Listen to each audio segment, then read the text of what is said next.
Welcome to another edition of The Ride Home with John and Kathy, live from the Salem-Pittsburgh studios. And now here are your hosts, John Hall and Kathy Emmons. Beautiful. Good afternoon to you. Thanks for being with us. Wednesday edition, another gorgeous day here in the city of Pittsburgh.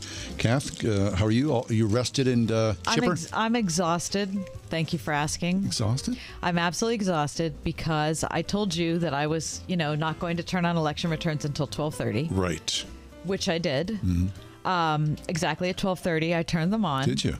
I was disappointed I hadn't heard from you because I thought that you would send me something like, hey, Heads up. Heads up, nothing from you. Right, because I said I was going to watch it. You said you were going to watch it all night because election returns are so much fun. Now, why wouldn't you want to watch that? Yeah, I went to sleep at 10:30. On it. I mean, I was just done.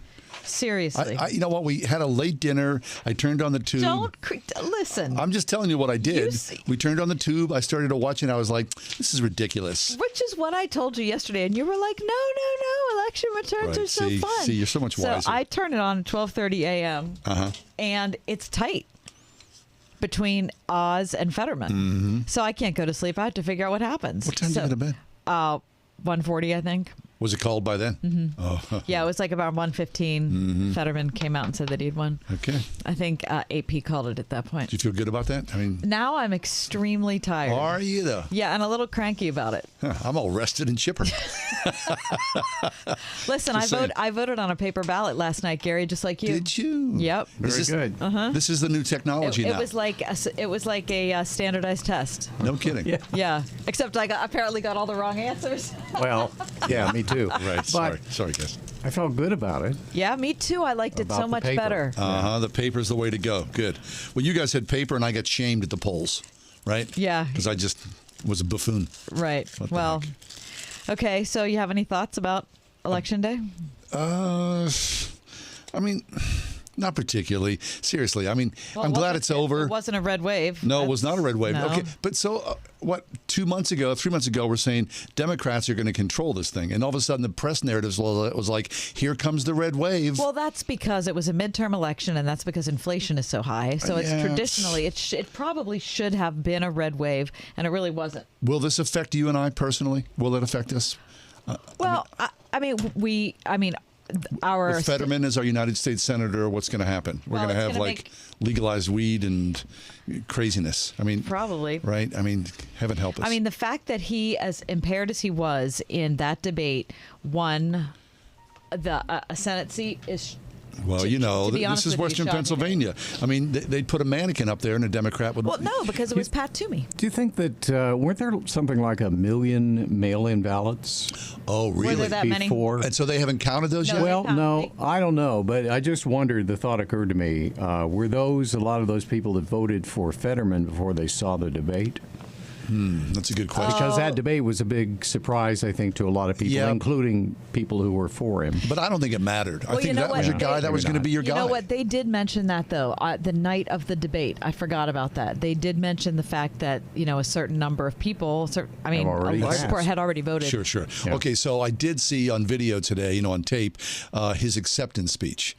His speech was much better. Yeah. So... I don't think there was ever... Did you ever think cognitively he was going to suffer long term? Well, I certainly hoped he didn't. I didn't think he would. I felt like he should have withdrawn from the race, but clearly that is a poor idea since he just stinking won the race. He seemed better, and so now we got a new Democrat United States Senator. Well, here. Losing Pat Toomey was a stalwart voice for the Republican Party for a long time. And so John Fetterman's going to be our senator probably for a long, long time, don't you think? Here's the weird thing about him. I'm a big Pat Toomey fan, so I'm sorry to see him go. Well, so Fetterman's never had a job.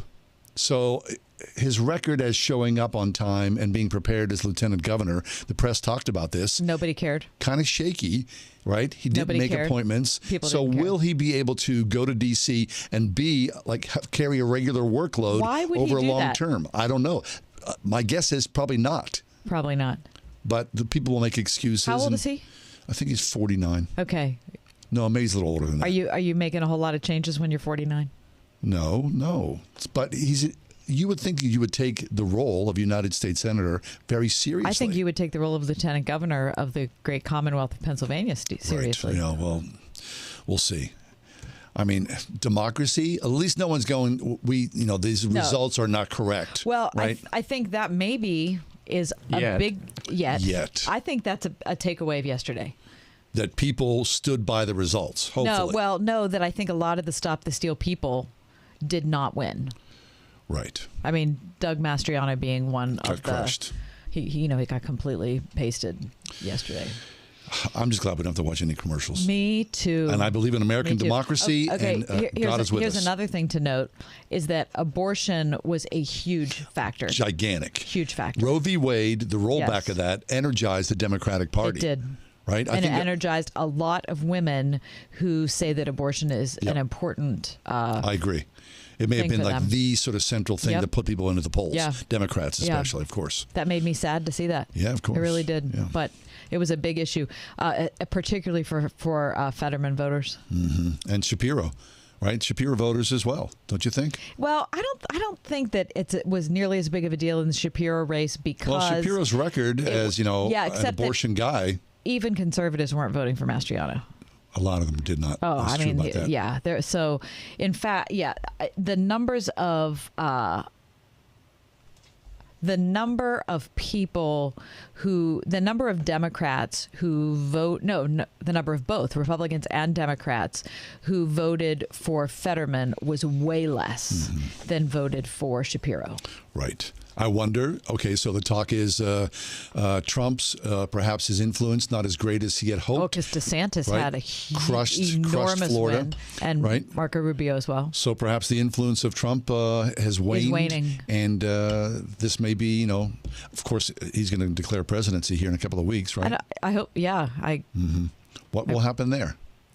Well, at this point, DeSantis is riding high. Yes, he is. I mean, you can't be riding any higher than he's riding at this point. No. I mean, that was an enormous victory. So maybe Trump would just be content to be, the kingmaker. Come on. Maybe so. Get and he out would of say, here. I don't buy you know what, I'm going to throw I don't buy it. Well, it hasn't been that way in the past. But you would think that would be the wise thing to do, to say, I'm going to do this. I'm going to pass my support onwards to that. All the things you're saying make no sense when you see the record of how he's acted.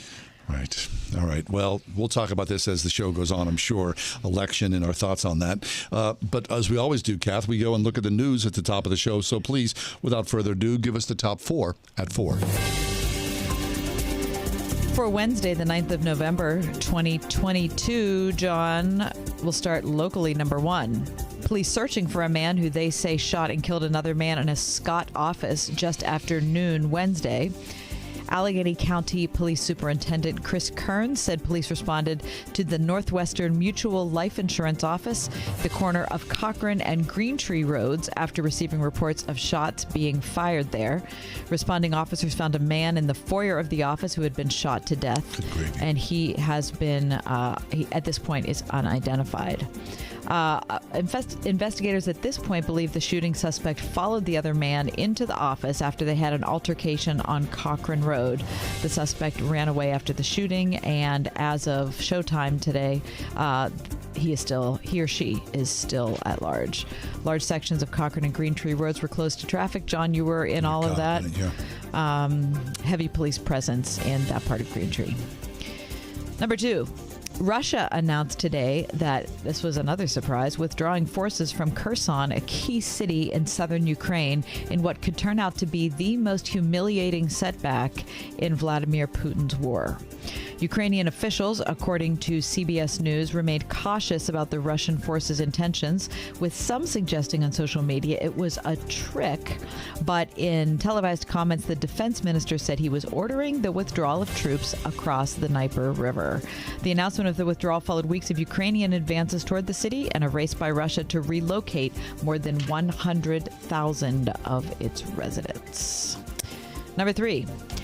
Facebook parent Meta, things are tough in that neighborhood. They have laid off 11,000 people, 13% of its workforce, as it contends with faltering revenue and broader tech industry woes. tech industry woes. The job cuts came just a week after widespread layoffs at Twitter. We talked about that. Elon Musk still trying to reach out to investors, saying, no, it's going to be better, more organized, a tighter network. We'll see how that goes at Twitter. Zuckerberg said he had made a mistake at Meta in previously moving to hire aggressively and expecting rapid growth even after the pandemic ended. Meta's value has plunged by $70 billion. $70 billion. I mean, that's absolutely amazing numbers. Number 4. It's been more than 8 months since Russian troops first invaded Ukraine, and there seems to be no end in sight. But today, award-winning actor Sean Penn gifted Ukraine a symbol of faith to get through the ongoing conflict, his Oscar. Yes, Ukrainian President Zelensky posted about Sean Penn's gift to him on Instagram, saying it was the 3rd time the actor had visited him during the war. Quote, Sean brought his Oscar as a symbol of faith in the victory of our country. It will be in Ukraine until the end of the war. And that is your top 4 at 4. It's kind of strange. If you were Zelensky, you wouldn't be inspired by that? What would you do? What would you do with someone's Oscar? Thanks. Yeah, I mean, you appreciate the support of it. I mean, I don't know. It's just the weird Hollywood. What could that possibly do for you? Nothing. It's ridiculous. Nothing. Unless you melt it down. It's not pure gold, though. So what do you do with it? I guess you could auction it off and use it to buy a missile or two. I mean, isn't that the weirdest gift you Very ever much heard so, of? Yeah. I don't know. I like Sean Penn, but he's a strange bird. He is. I mean, that's a crack up, though. Yeah, I think so, too. Like, poor Zelensky. Like, he's over there. He's been in a bunker for 9 months, right? And Sean Penn walks in and has an Oscar. Here's my Oscar for Best Animation. What was the Oscar for? Do you know what that was? I don't know. Okay. All right, let's take a quick break, come back. We're going to talk about the 6 conversations, pathways to connecting in an age of isolation. Heather Holleman joins us in a few minutes. Stay with us. We are Pittsburgh's Christian Talk on 101.5 Word FM. It's WORD.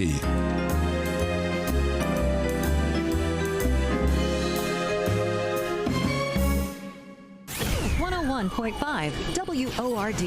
Everywhere you go, anywhere you go, Word FM goes with you. That's because we're no longer trapped inside a radio. We're now everywhere you are, and you carry us around in your pocket. We're ubiquitous. There's an app for that, right? On TuneIn, on iHeart, on our own app, on wordfm.com. The iPhone. On your iPad, iPhone, and Android. We're always with you because we're inside your pocket. Whatever you do, don't lose us. 101.5 WORD. First, we decide where we want to go. Then we need to know the best way to get there. Hi, my name's Adam Barada. I'm the owner of Advantage Gold. We're the highest rated precious metals firm in the country. We teach people how to own physical gold and silver. Now, we've won the Best of TrustLink Award 4 years in a row because we educate our clients on how to buy gold and silver the right way. We don't pay celebrity spokespeople millions of dollars. We'd rather pass that value on to you. Call 800-900-8000 and speak with one of our experts. We'll send you a free gold kit along with my latest #1 national best-selling book, The Great Devaluation. Call 800-900-8000. That's 800-900-8000. Get the best information, the best process, the best service, the best value. Call Advantage Gold at 800-900-8000. Call 800-900-8000. Advantage Gold is not an investment advisor or a tax advisor. Consult with your financial advisor before investing. You were created for a purpose. Geneva College can help you find it, follow it, and fulfill it. As you boldly answer God's call to live faithfully and intentionally in service to others. Together with Geneva, you'll embark on a journey of discovery with professors and peers who are integrating faith and learning, thinking constructively and creatively as you learn to understand your world, develop expertise in your field of study, and find meaning and purpose in your life's work. Ranked one of the best value schools in regional universities north by U.S. News and World Report, Geneva offers over 195 undergraduate majors and programs to help you discover the compelling significance of God's calling. Geneva College. You were made for this. Explore what interests you at geneva.edu/academics.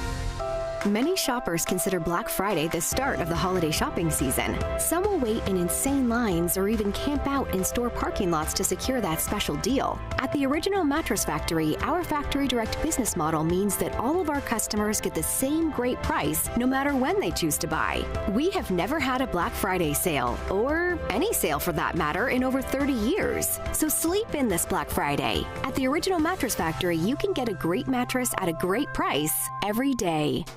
I have a good friend who, he's a widower, so he lives alone, and he works remotely from his home. So his day-to-day conversations are pretty much nil. He told me a while back that his sort of interaction, his social interaction mostly happens at the grocery store. People are lonely and isolated. Yep. And of course, you know, the pandemic is part of that, and, you know, the social aspect of working from home. But I think probably more than ever, it's more difficult to have an intimate relationship, intimate conversations with other people. Well, Heather Holleman's with us. She's an associate professor at Penn State University, and she's got a brand new book out, and we're happy to talk to her. It's called The 6 Conversations, Pathways to Connecting in an Age of Isolation and Incivility. And Heather, welcome to the show. Oh, I'm so glad to be on your program. Thanks for having me. Our pleasure. Heather, what's gone wrong with our ability to have conversations? I think John's right. People are isolated for sure. And I think about every time this topic comes up, Heather, I feel like a terrible person because I just don't feel like I have as much time, or maybe I don't have enough energy to have significant conversations. What do you think? Well, you're not alone. I've never met one person who said they didn't want to improve the art of conversation, so you're not alone. I think what's going wrong is not only that we're in this epidemic of loneliness, but it's also a culture of incivility. So people are used to arguing, and they're sort of afraid to re-enter conversations because of all that can go wrong. But what I've learned is if you adopt the right mindsets, if you have fresh goals, you can have a warm and loving connection with anyone, which all the research shows is the foundation for a happy life. I'll take that. That's good news. All right. So, Heather, you talk about the theology of a loving conversation. So, in all your research, tell us what the Bible talks about as far as that loving conversation. Does it address that specifically in some way? Well, yes, that was what excited me the most as I read all the social science research. I thought, wait, where have I heard this before? So in Philippians 2, Paul gives us a great outline of the mindsets we need in order to love other people well in conversation. He talks about valuing other people above yourself, you know, and really taking on their interests. And so as I looked at the research of the 4 mindsets that you need to be curious, which we're terrible at, believing the best, which we're really bad at, expressing concern, and then also sharing your life. So in Galatians, Paul talks about carrying each other's burdens, and think about Romans 12, outdoing one another and showing honor. So I really saw so much support in the Bible for reconnecting in fresh ways with people to really love them well. Yeah, that's really good. My husband and I went to lunch with it was more like a snack with some. What was it? I mean, what okay, was it, all right. So we basically shared a bottle of water. No, I'm kidding. That's not what happened. But we were sitting there with some neighbors, people we don't know all that well, and it ended up. We thought we were going to sit down for 30 minutes. We ended up sitting there for an hour and a half. So it was a long time. But here's what was interesting: when we left the conversation, we both went out to the car, and my husband says, "Well, how did you think that went?" And I said, well, I thought it was weird because in the entirety of that time, they never asked us a single question. What do you mean? That's exactly right. Yeah. About us. So it was one-sided. Yes. Right. They never asked us a single question. Now, I'm used to asking questions. If I'm not used to asking questions, Heather, John and I have been doing this on the air for a long time. So I can, John and I can keep a conversation going. But it was interesting to be, I was not working. So I'm in my real life. And it's a weird conversation when it's not, there's no reciprocal. Right. There's no reciprocity at all. Right, and that's what we're seeing everywhere. My students say, I went on a date, the guy didn't ask me one question, or, really? I'm out with these friends, they're not asking me one question. What I love about the process of writing this book is the importance of asking good, meaningful questions and how everyone needs to develop this skill of interpersonal curiosity. And so I've had to, in conversations say to people, I've had a great time asking you these questions. I can't wait to hear what question you're now going to ask me. And they laugh because they're like, I'm terrible. I haven't asked you one thing. We really need to train one another again how to engage, because Kathy, you would have felt so loved if they would have just asked you a meaningful question about your life, but they didn't. Okay, so that's weird. So I have a friend who would always say this. Anyway, getting back to me. So, so the idea of, are we so, again, is this the boogeyman, that social media has made us all narcissistic, so we can't take the focus off of ourselves and reflect it on the people around us? Is it as simple as that? Well, selfishness is a big problem. One of the 4 mindsets that you need, remember, expressing concern for other people means you take the time to listen. What are their major stressors? What decisions do they have to make? What thought is keeping them up at night? And you're taking on a responsibility for their welfare. You're not sharing your life yet until they ask about you or till a lot of time has passed. Then you can share what you're experiencing or how your experience relates to theirs in a way that would encourage them. It's an art form. It's hard to do. I tell people you shouldn't talk for more than 2 minutes at a time in any given conversation. Oh, that's really so there should be like a little alarm that goes off in your head when you've been talking more than 2 minutes. Yes. And you can tell your friends, I'm really working on this. Am I someone who monologues or talks too much? And I say, look, just set a timer. Have it go off, and you can say, okay, I've talked too much. I'm really curious. I really want to know about you. What have you been thinking about lately?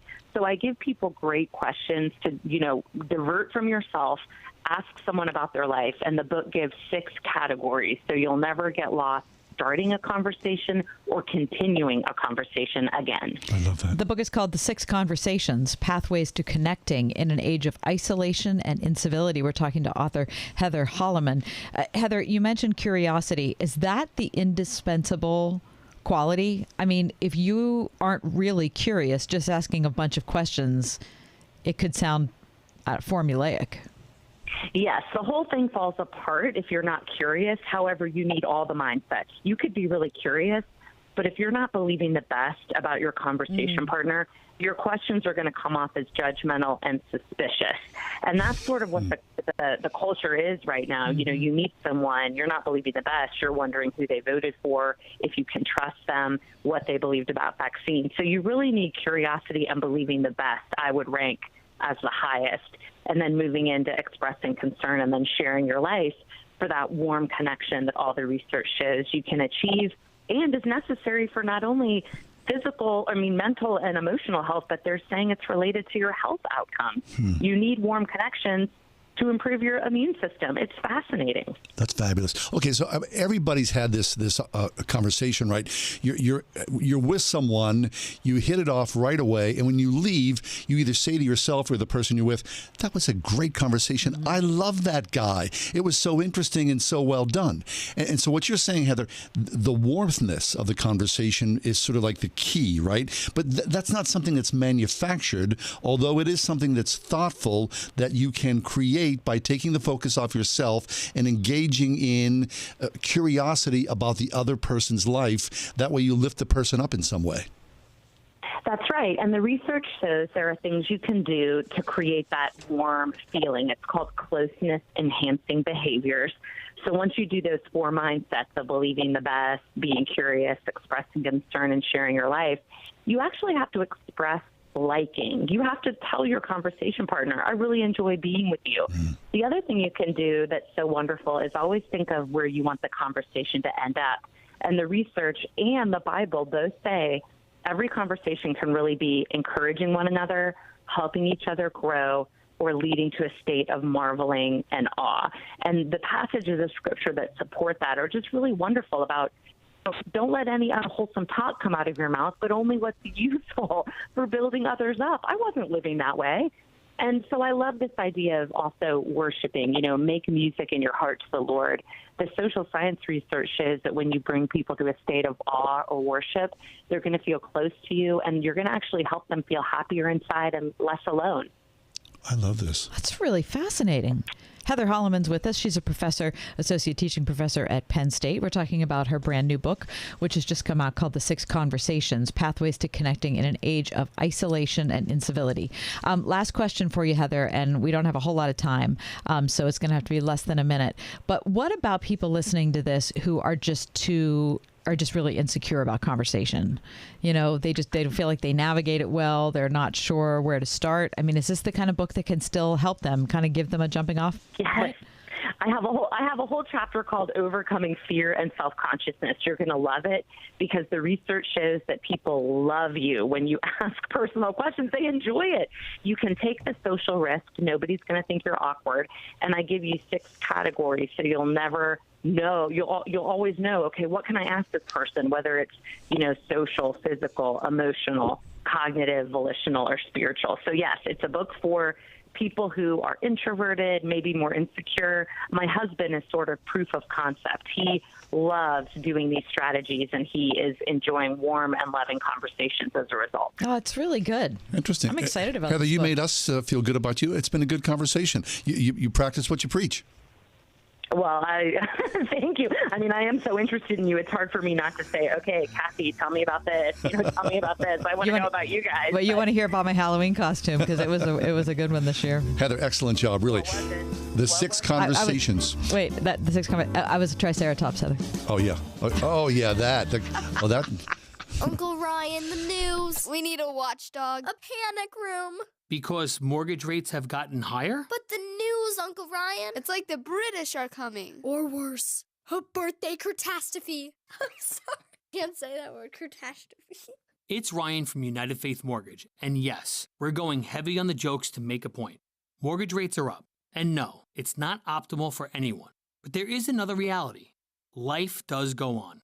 Maybe you're ready for your first home, your dream home, or maybe it's time to downsize. Life goes on. Rates have been higher in the past, and good people still need new homes. The point we want to make is, if you buy a new home this year and you don't use our direct lender advantage, which can often save you monthly and lifelong money, along with us paying $1,000 of your closing costs, you'd be crazier than a watchdog in a panic room. See what we did there? we are United Faith Mortgage. United Mortgage Corp, Melville, New York. NMLS number 1330. Pennsylvania Department of Banking and Securities. Mortgage lender license 22672. If you feel like you're stuck with a healthcare plan that isn't affordable, or you simply just don't like how it works, well, right now, during open enrollment is a perfect time to switch to MediShare. The typical family saves $500 a month when they join MediShare, and what's more, they like it. MediShare has double the customer satisfaction rate compared to the industry. That's double. And MediShare is the most trusted name in healthcare sharing. It's been around for 30 years. It's shared more than $4 billion in healthcare bills. And here's why now is the perfect time to make the switch. If you join MediShare Complete by January 1st, they will waive your new member fees and you'll save an additional 10% off your first year.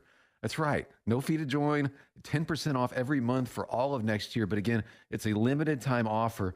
So yeah, you're not stuck. You've got a great option. Call now, 844-45-BIBLE. That's 844-45-BIBLE, 844-45-BIBLE. Meet Brad.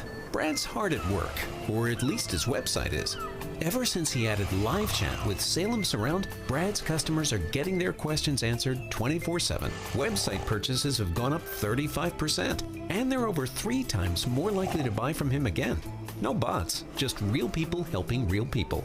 Live chat, one of the easiest, most affordable ways Salem Surround can increase your business while you do other things, or nothing at all. Ask us how at surroundpittsburgh.com. Hi, I'm Kyle, and my company is Blindster.com. I started Blindster in 2010 to provide custom blinds, shades, and shutters at affordable prices. Our blinds are easy to install and shipping is free. Don't hire an expensive professional. Do it yourself and save big at Blindster.com. Listen on your smart speaker at wordfm.com, the Word FM app, iHeart, TuneIn, and on Odyssey. In your car or at home, too, at 101.5 WORD-FM, Pittsburgh.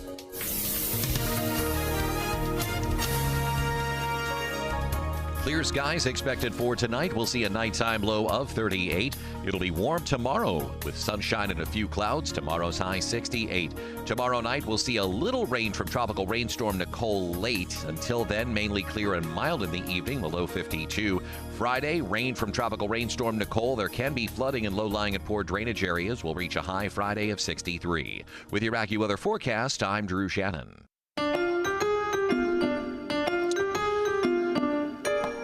Often it feels like our political process is such a mess that, it involves some gawking from people around the world, right? People are like, what happens in the United States in the democratic process? Well, now... Are people saying that? Oh, yeah.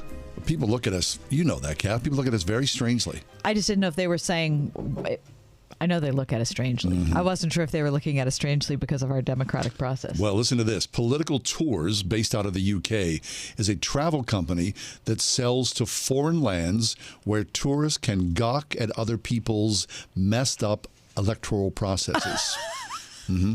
So you're going to go to another country and see how they screw up their election? Yep. This 6-day U.S. tour just came to a conclusion and cost about $4,500 per person, including all accommodations, local transportation, and meals. The tour takes in a wide range of places and views, from urban Philadelphia to industrial Pennsylvania and rural Virginia, from Black Lives Matter to conservative evangelicals, from white working-class communities swept up by Trumps to liberal progressives bent on reform. In Washington, this is from their website, we look at the national picture. The pandemic, President Biden's stimulus package, and soaring inflation come under the spotlight. We'll also trace the tumultuous events that followed last elections, culminating in the storming of the Capitol. Our tour is focused on live events, so much of the itinerary is dictated by the timing of rallies and candidate appearances. They are arranged at short notice. The itinerary is adapted to make the most of these events.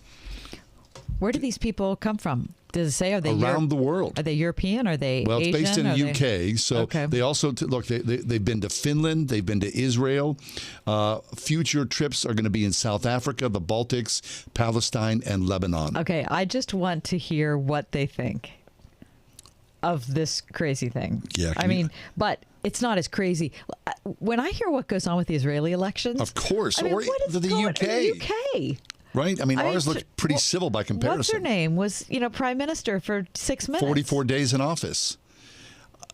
Look, anybody can make a buck here. I think it's fascinating. If you have the means and you're interested in politics, would you imagine coming and taking a bus? And what are the other places they're going? What are the upcoming trips? Upcoming trips are South Africa, the Baltics, Palestine, and Lebanon.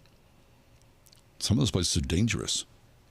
The Baltics, Lebanon, you'd be under armed guard. You would have to have security. Very fascinating. $4,500. Okay. All I want is just a paragraph from each of them, what they thought.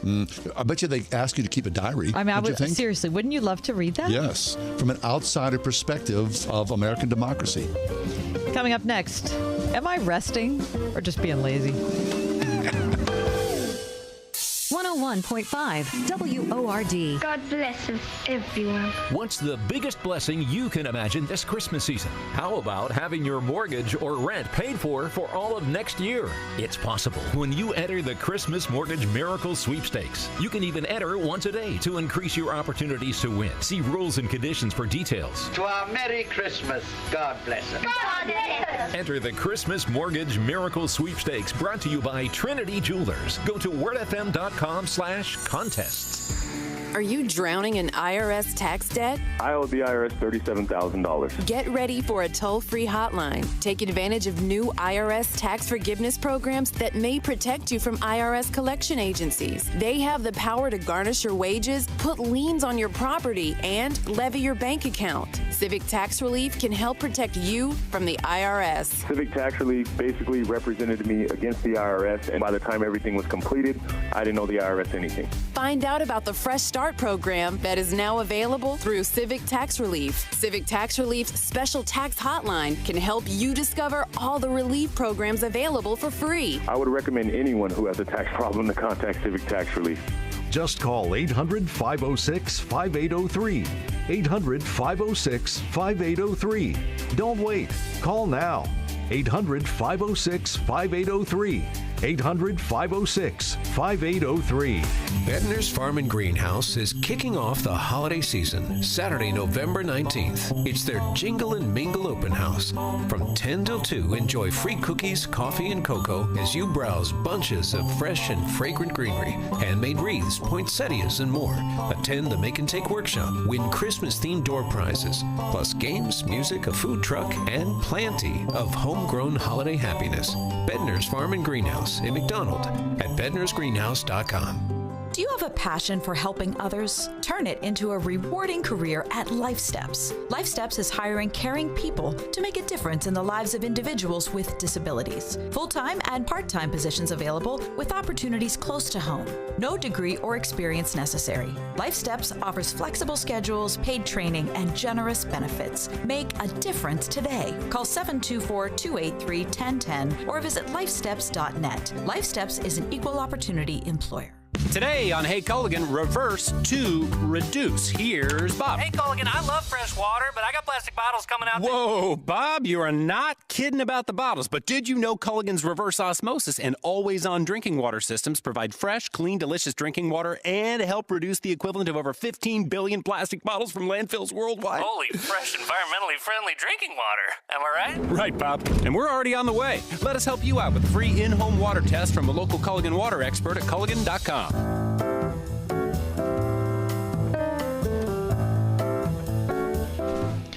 On Sundays after church is over, and I work at a church in my other life, and I come home, and on the way home from church, I have often said this to my family.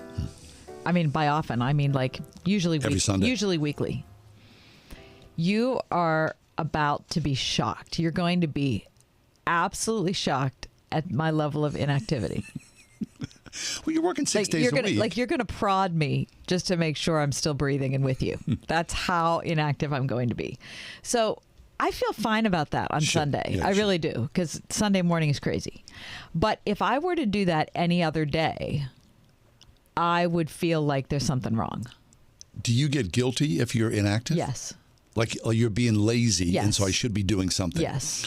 All right. Well, so last Sunday, a neighbor knocked on my door. Now, you know, we live up on top of this hill here. Yeah, right. People Not rarely many knock people on my come door. to your door. No, but when they do, all of a sudden I hop too. So I was on the couch and I was like, you know, in deep repose. I started feeling very guilty, and then, you know, I go answer the door, and it was kind, it was fine. But there's something about resting that makes me feel guilty, like I'm being lazy. Yeah. So is there an interaction? I don't know. Well, we're going to find out, because our next guest is Amy DiMarcangelo, author of A Hunger for More, Finding Satisfaction in Jesus When the Good Life Doesn't Fill You. Amy, welcome in. Thanks for having me. All right. So have you felt this way yourself? Lazy or guilty? Oh yes. Yeah, this is something I battle with often, in going back and forth on the pendulum of either feeling guilty about resting at all and sort of being on this exhausting treadmill of hustle, or overindulging, and then I do get lazy, and I call it resting. So I'm usually, it's a tricky thing to find that in between.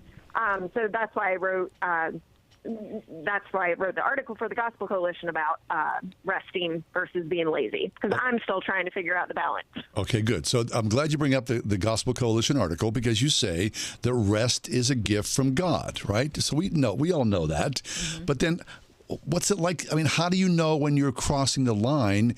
I'm resting to all of a sudden I become some sloth. Yeah.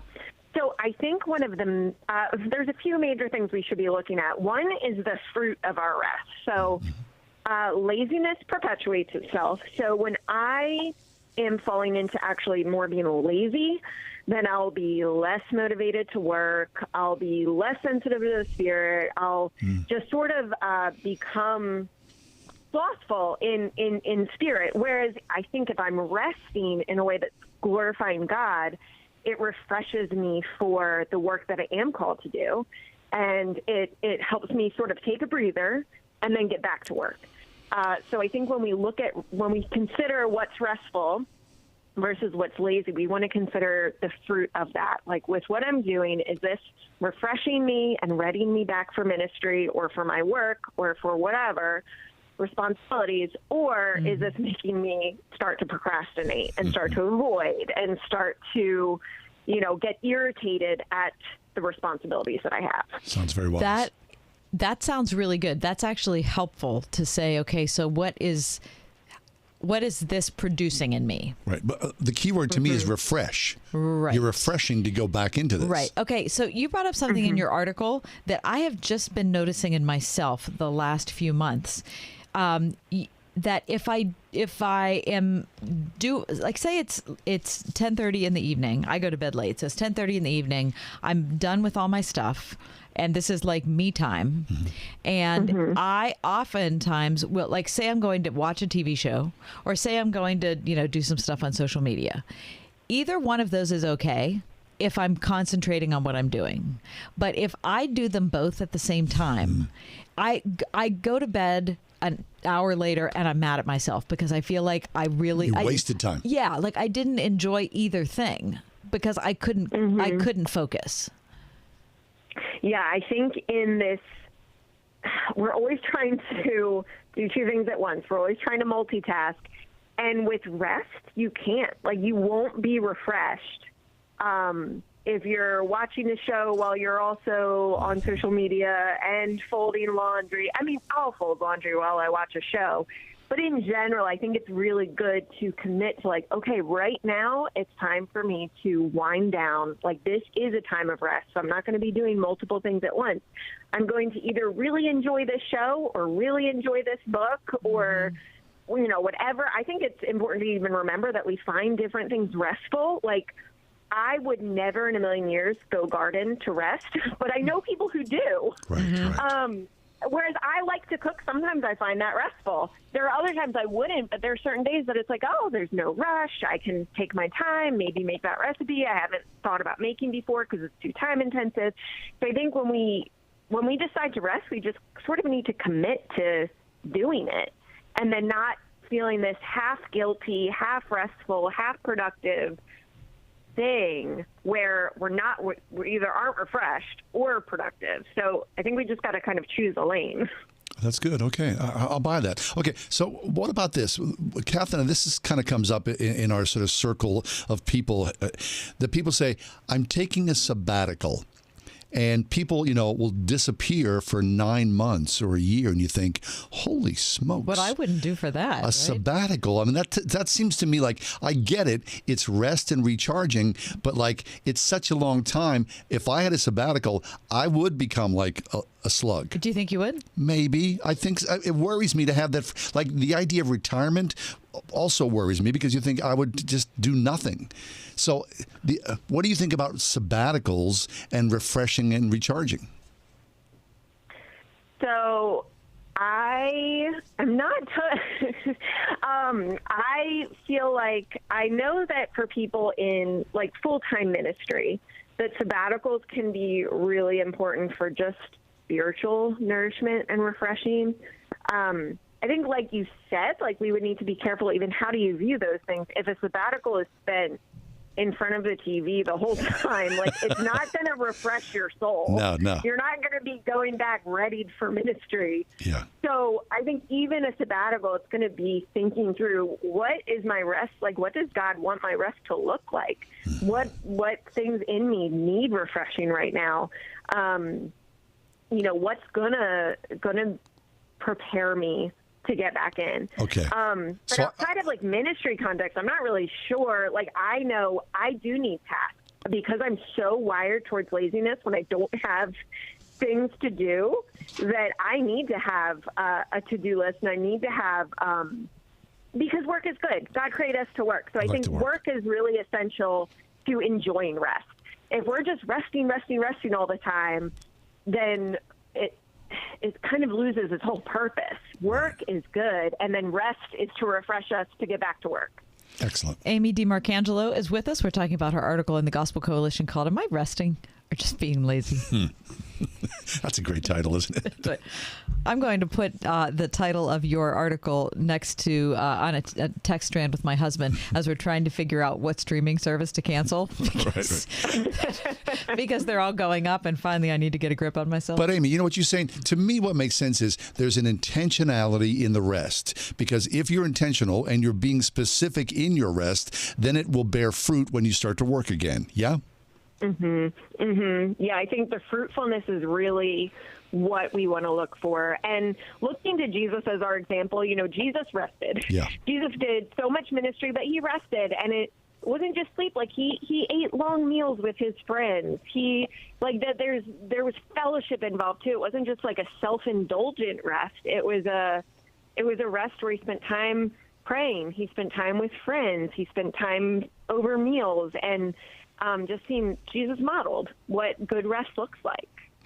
That's Amy DiMarcangelo. Check out her article in the Gospel Coalition called "Am I Resting or Just Being Lazy?" I like it. I like it. Amy, you did some good work here. I do like resting, and I also like being lazy. But hopefully this has made all three of us a little wiser. Right. We also bear some good fruit from time to time. Very all nice. right, Amy, good to meet you. Thanks good job, for being Amy. here. Thanks so much. Good to meet you, too. Thanks. Our pleasure. The Gospel Coalition, we look at it often. There's always wise and winsome people there as well. Amy's one of them. Okay, we'll take a quick break. What are we talking Coming up next, it could be cheaper to eat at a restaurant this Thanksgiving. Come on. Listen, I'm not that's doing what that. I'll tell you about it next.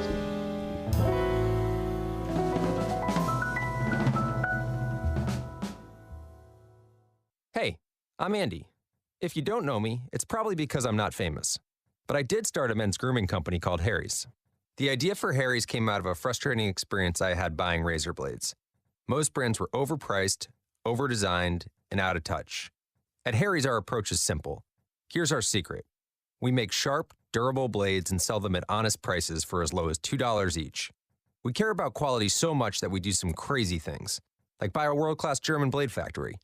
Obsessing over every detail means we're confident in offering a 100% quality guarantee. Millions of guys have already made the switch to Harry's, so thank you if you're one of them. And if you're not, we hope you give us a try with this special offer.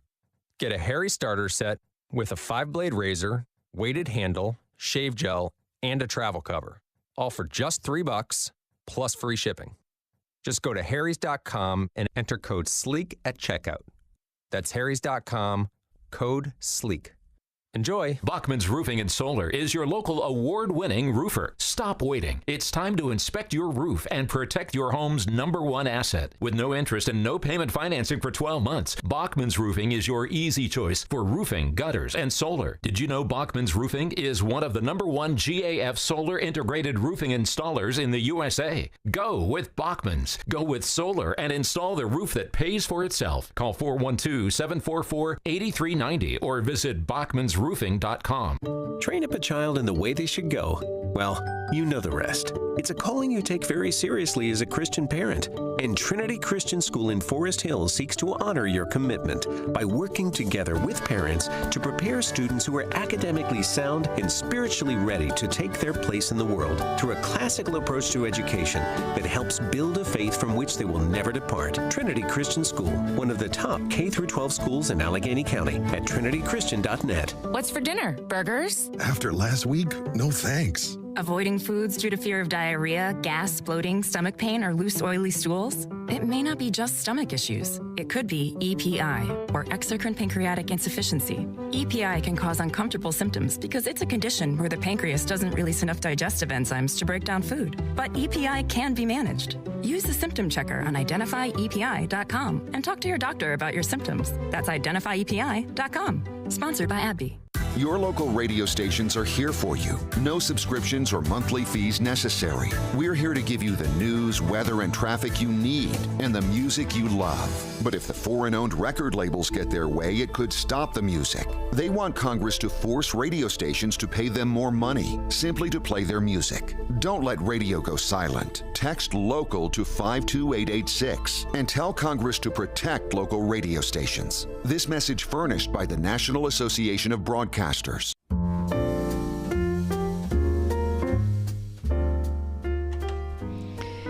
For years, we would go, my family and I, to Lancaster, where my in-laws lived, and we would have Thanksgiving there. And as they aged and had different health issues, they weren't able to cook for us, and so we would kind of eat with them where they were living, and then we would go out for hibachi because there were very few places that were open for Thanksgiving dinner in that area. Hibachi? It's like Japanese food. You mean like at the table where the guy flips everything around? Yeah. Okay, yeah. Yeah. So you're eating at a restaurant on Thanksgiving? Right. We did that for many, many years. Once my in-laws passed away, then we kind of had to reorient ourselves because we thought, well, we haven't done like our traditional Thanksgiving in a long time. So for the last 2 years, because of COVID, that's what we did. So this year, coming up in just a couple weeks, I'm thinking ahead and like, okay, so what is it going to look like? Are you hosting? I am hosting. Oh. I am hosting. And on CBS News today, they say that eating out, which is typically more costly at any time, but Especially certainly on a holiday, could be cheaper this year than making your Thanksgiving dinner at home. I don't want to do that. Okay, listen to this. Restaurant prices are elevated, but they are rising at a slower pace than groceries. Okay. Thanksgiving specific food items, including eggs, flour, fruit, and vegetables, that the price of those aggregate has risen 14.9%. Wow. Okay. So expensive. Over the last year, restaurant food has only gone up 5.8%. Really? So 5.8% versus 14.9%. So the cost of inflation at the grocery store is exceeding that of eating out. Also, rising commodity costs directly affect food prices at grocery stores. And you can see that jump a lot faster because restaurants are buying in bulk. And so the price increases happen over a slower time period where things can really spike in a grocery store. And so you could see that quickly. So given that some Thanksgiving dishes will cost roughly the same as at restaurants as preparing them at home, some Americans may opt out to skip the hassle. Huh. Well, I don't want to go eat on a holiday because I don't want to make somebody work on a holiday. That's the thing. I'd feel bad. I'd feel guilty going out and having a meal. Yeah. Plus, I don't know. It's just a meal. Thanksgiving's about hanging out, watching football, being with your family. It takes hours to hang out. So when the talk show host or disc jockey is doing a shift on a holiday, do you feel guilty listening to him? It's a good point. I actually sometimes, I do because I know what we do, but I also know they're probably getting time and a half. So it's okay. Yeah.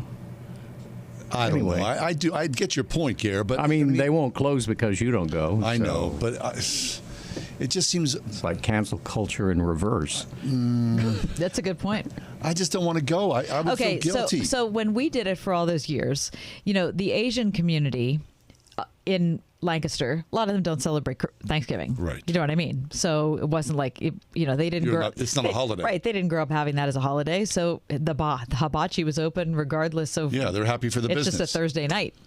And so, we made the most out of it. But one Thanksgiving, the first Thanksgiving after my in-laws died, we were here and we decided we were going to look for a hibachi because we've done that for so long. Anything open? We couldn't find one that was open.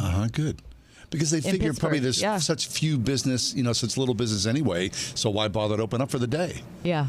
Well, I don't know. China Palace in Sewickley's usually open. Have you done this on Thanksgiving, Gare? No, not Thanksgiving, but we have done it on some holidays. Other holidays. Yeah. Well, you might want to look at the China Palace. Also, you might want to look at restaurants that are actually serving a Thanksgiving meal. You can go and get your turkey, your like cranberry sauce, right, the whole thing. Right. Also, don't forget that there was a crop shortage this year that drove up prices for potatoes, onions, celery, carrots, and cranberries. Maybe I'm acutely sensitive to it. I worked on holidays as a bartender or as a waiter. Sure. And I was like, I got to go in there. I got to go in. So you give up your holiday, and of course you're making okay money, but still, right? You're working. I remember the first year I was selling carpeting. You're working on Thanksgiving? I started my job at maybe the beginning of June. And when I found out that July 4th wasn't a holiday. It was like a big carpet holiday. Do you know that it's like Christmas Day if you're selling carpeting? What? Yeah. Why is the July 4th holiday like a big carpet day? I don't know. It's big carpet day. So, really? So, yeah. You're super busy so you're on not the 4th of allowed July. to be off. You're not allowed to ask off for the 4th of July. That's weird. Because... Well, what time are you open until? 9. 9? Who's going shopping for carpet on the 4th of July at 9 p.m.? It's a big carpet day. You guys. That doesn't make any sense to me. I'll put that on my Franklin planner. See if I can. I'm going to buy some shag carpet. All right? Listen, God bless America. I'm telling you. Okay, so I have already made my first cranberry dessert. Dish, have you? Yes, I did. I made dessert? I made cranberry cake, and it was so good I made it twice. Wait, this is not for Thanksgiving, is it? Well, it's a your practice run. It's a practice run. Yeah, yeah. It's a recipe I saw online, and I thought, well, I should give it a try. And I don't want to give it a try on Thanksgiving. You've had 2 cakes already? 2 cakes, 2 cranberry cakes. By the time the third one comes around, you'll be needing those little extra size of pants. I might. It's a good. Right? Yeah. I got to be honest. It's delicious. I like cranberry. Are you doing traditional cranberry or are you doing the canned cranberry? No, traditional. Some I don't people like the canned. I know, but I don't like the canned. With the little rings in it. I don't like and this. Slice it. That shaky thing. I don't mind that. That's weird. But the traditionals, of course, is superior. I like it better. But there's something, sentimental about the stuff in a can. To me, it seems like there's something wrong there. No. Have you seen the commercial with the shaky people? No. Creepy. Ask Alexa to play the word Pittsburgh to hear us there. We're on your Google speaker too, plus iHeart, TuneIn, and on Odyssey. 101.5 WORD-FM, Pittsburgh. minvestments.com. With SRN News, I'm John Scott. Voting is over, but the counting of those ballots continues in the race for control of the Senate. Republicans lead 49-48, but 3 U.S. races are undecided. 51 are needed for a majority. Georgia will head to a December 6th runoff, as no U.S. Senate candidate reached the majority. Neither Democratic incumbent Raphael Warnock or his Republican challenger Herschel Walker garnered at least 50% of the vote. This voter says she will vote for Walker again. I love that Herschel Walker is for God and for Georgia, and he represents a lot of good, and he's doing this job because he cares about us. Some House races still also undecided. Tropical storm Nicole has made landfall in the Bahamas and now will head towards Florida's east coast. This is SRN News. With the holidays right around the corner, you may be preparing your home to host family and friends. Make sure that your guests are comfortable and get an excellent night's sleep by furnishing your guest room with a high-quality, hand-built mattress from the Original Mattress Factory. You and your guests will be well-rested and ready to focus on what really matters, making memories and enjoying each other's company. Stop by the Original Mattress Factory and give your family and friends the gift of a good night's sleep at a factory direct price. OriginalMattress.com. Your wallet is taking the heat everywhere, from the gas pump to the grocery store. At the Original Mattress Factory, we know that when you're shopping for a new mattress, your dollar needs to go further. That's why we have been offering a factory direct value on our hand-built mattresses for more than 30 years. We believe you deserve a high-quality mattress at the best possible price. So we've cut out the middleman and sell our mattresses directly to you. When you need your dollar to go further, come to the Original Mattress Factory first. Charlie Dombeck here from Key City Capital. As a practicing CPA for nearly 30 years, I have found that 80% of your ability to grow your wealth is dependent upon 2 factors: taxes and investment performance. At Key City Capital, we improve investment performance by diversifying capital into off-market investment opportunities in passive rental real estate and alternatives like asset-backed lending. We recover dollars that clients unnecessarily pay in the form of income taxes, creating a lifetime annuity of savings. We are a sponsor of passive, affordable single and multifamily residential rental investments, which are located in Sunbelt landlord-friendly states. These investments are the top choices in a rising interest rate and inflationary environment. They represent a store of value, protecting your capital from market volatility. Learn how we at Key City Capital can help you ultimately grow your wealth rapidly. Connect with me at keycitycapital.com or give me a call at 817-912-1569. To you, my love, my heart I I surrender just as soon as I deal with yonder fender bender. 'Cause my ice cream truck is the way I make cash. So I'll buy you a ring when I lose this stress rash. Owning a small business isn't always as lovely as it sounds, but at least Progressive Commercial saves you money with personalized discounts. Get a quote in as little as 6 minutes at progressivecommercial.com. I'm gonna make you so happy sometime next year, I hope. Progressive Casualty Insurance Company and affiliates. Coverage and discounts not available for all vehicles or states. Policy terms and conditions apply. Meet Brad. Brad's hard at work, or at least his website is. Ever since he added live chat with Salem Surround, Brad's customers are getting their questions answered 24/7. Website purchases have gone up 35%, and they're over 3 times more likely to buy from him again. No bots, just real people helping real people. Live chat. One of the easiest, most affordable ways Salem Surround can increase your business while you do other things, or nothing at all. Ask us how at surroundpittsburgh.com.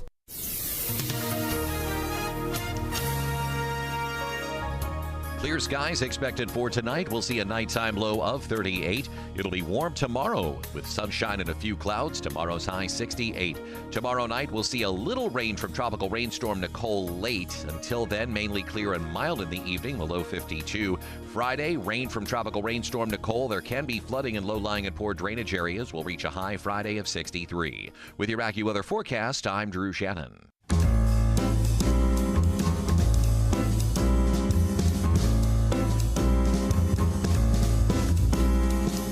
Welcome to another edition of The Ride Home with John and Kathy, live from the Salem-Pittsburgh studios. And now here are your hosts, John Hall and Kathy Emmons. Thankfully, the midterm elections are over, at least in spirit. Some of, of course, hanging out there because the margin of victory was so close. Mm-hmm. But you saw this coming if you're following state politics at all. But PA Representative Tony DeLuca, who sadly passed away October 9th after a brief battle with lymphoma, he was 85 and he was reelected. So PA voters from Penn Hills, Tony DeLuca was reelected. He was the longest serving state rep, according to the Post-Gazette. And so there was a statement, while we are incredibly saddened by the loss of Representative Tony DeLuca, we are proud to see the voters to continue to show their confidence in him and his commitment to the democratic values by re-electing him posthumously. A special election will follow soon, says the PA House Democrats in a tweet yesterday evening. I mean, that makes, you hear this all the time, right? That someone who, he's been doing this probably since the 70s. Yeah, right, I know. Long time. Right. Local politics in Penn Hills for a long time before he ascended into state politics. I mean, does it say there, and perhaps you said it and I wasn't listening, how many years he served? How many years? I was like, I want to say it was close to 40. Well, he lived in Penn Hills. He lived in Penn Hills for 60 years. He got his start serving on the Penn Hills Government Study Commission, 5 years as a Penn Hills councilman, 2 years as Penn Hills deputy mayor, before running for his legislative seat and defeating a Republican incumbent. They don't say what year that was, but many decades. It was a long time. Yeah, I'm sure it was. I'm sorry that I don't know that. It was a long time. 85 years old. Okay, so it's the morning after. We had a feeling that we wouldn't know a lot of things. I expected we might not know Oz Fetterman. Turned out that, I stayed up until 1:40 in the morning and was able to ascertain that before I went to bed. Like you said, this morning or later, right? It was so thin. Yeah, it wasn't actually that thin. I mean, it was thin, but it wasn't as thin as it could have been. However, control of the U.S. Senate is still a toss-up. Democrats have 48 seats. Republicans have 49 seats, 4 races yet to be called. The Georgia race, we're going to do a runoff in December between Warnock and Herschel Walker because neither one of them got 50%. Nevada's a toss-up. Arizona's a toss-up.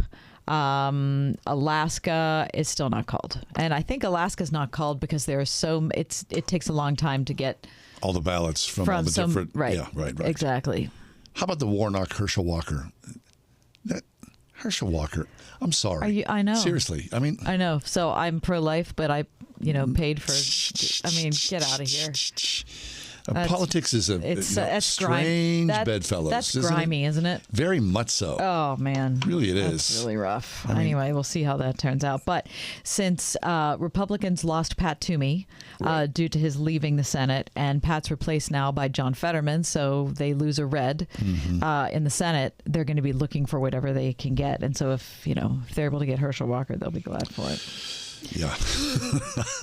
Very strange. Anyway, in different news today, it was a beautiful, bright and sunny day. And so I know this doesn't matter to a whole lot of people, but I'm going to say it anyway. Okay. I wrapped up my porch furniture today. What do you mean you wrapped it up? I mean, I wrap it up for the winter. Oh, I cover it over it. Yeah. I cover it. I did the whole thing. So goodbye to the porch. The porch is over. It's no done. porch sitting. No porch. Do you? Nope. I leave like a chair or two out. Don't you? I took it. No, because I don't want to ruin my furniture. Well, I mean, maybe not one of your main chairs. I like to have an auxiliary chair or two. Because, there's those moments. I don't think I have an auxiliary chair. Really, do I do.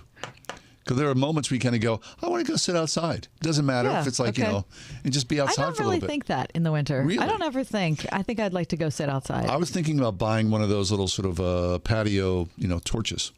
Oh, I just read an article just yesterday about how dangerous they are. Oh, come on. I'm concerned for you. No, what do you mean? I'm just saying it. The electric ones or the propane ones? The electric ones. I saw the same article. Yeah. I don't care. I get house. Don't you get housebound? I want to sit outside. Not in the winter. I really don't. I do. I'm like cabin fever. Get me out of this house. Okay. So I'd like to be outside for a little bit so C doesn't go, maybe so, right? Gary, you have one of those? Sit outside? You want to sit outside and have, the ones they put at restaurants when you're eating out on the patio and it's a little chilly? No, we bring it in. We bring the furniture in. You do. But you don't want to sit outside. My wife brings the cushions in and out depending on rain or not. Right. My wife does the same thing. But it's a wicker, I think, kind of rattan. I don't know what that is. But it's weather resistant in some way. Yeah, without the cushions on it. Anyway. But like in the wintertime, don't you get cabin fever? I want to be outside. Well, there's a bench outside that stays outside all the time. Oh, that's his auxiliary seating. Mm-hmm. Yeah, a wooden kind of. Right. I mean, the house can get a little tense. So everybody has auxiliary seating, but me. That's where we are. I mean, every guy needs like a little safe space. I'm going to go sit out. A card table chair. Put it up. Oh, a little folding thing. The one you put out by the street to mark your parking place. That's nice. The one I got at Sam's Club. The Pittsburgh chair. Right. My old neighbor, he had a little spot out there. He would sit in a folding chair, and then he had like a little Maxwell House can where he would put his cigarette butts. And when you saw him sitting out there, you think it was tough out there, tough in the house there. Yeah. Oh, God. What the heck? Coming up next, enjoying the Bible. Is poetry in the Bible different than narrative in the Bible, different than prophecy in the Bible? How is knowing what you're reading impacting what you're reading? Coming up next, Matthew Mullins. Stay with us. Wednesday edition of The Ride Home. 101.5 WORD. Gather around because it is present time. It's that gift-giving time of the year, and we're giving one that will keep on giving all year long.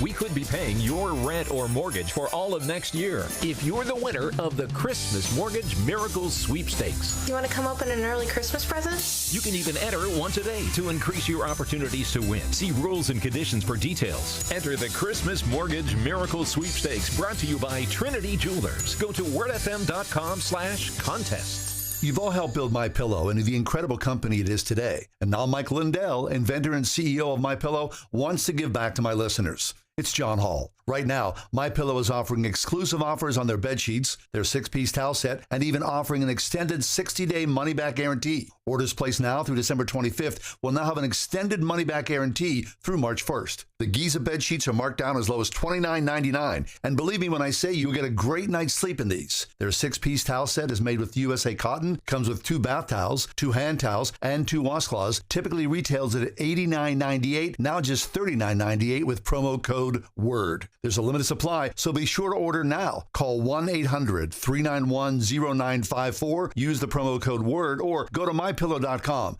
Click on the radio listener square. Use promo code WORD. These offers will not last long, so order now with promo code WORD at mypillow.com for this radio exclusive offer on all bed sheets. I love seeing the transformation of a smile. There's a reason patients love Dr. Megan Stock, voted Pittsburgh Trib's Best of the Best dentist in Northern Allegheny County for the second year in a row. You don't have to do full mouth rehabilitation to really transform a patient's life, for a patient to be able to smile confidently and be happy with their own smile. Exceptional dentistry meets compassionate care. Stock Family Dentistry, Perry Highway in Wexford, at stockfamilydentistry.com.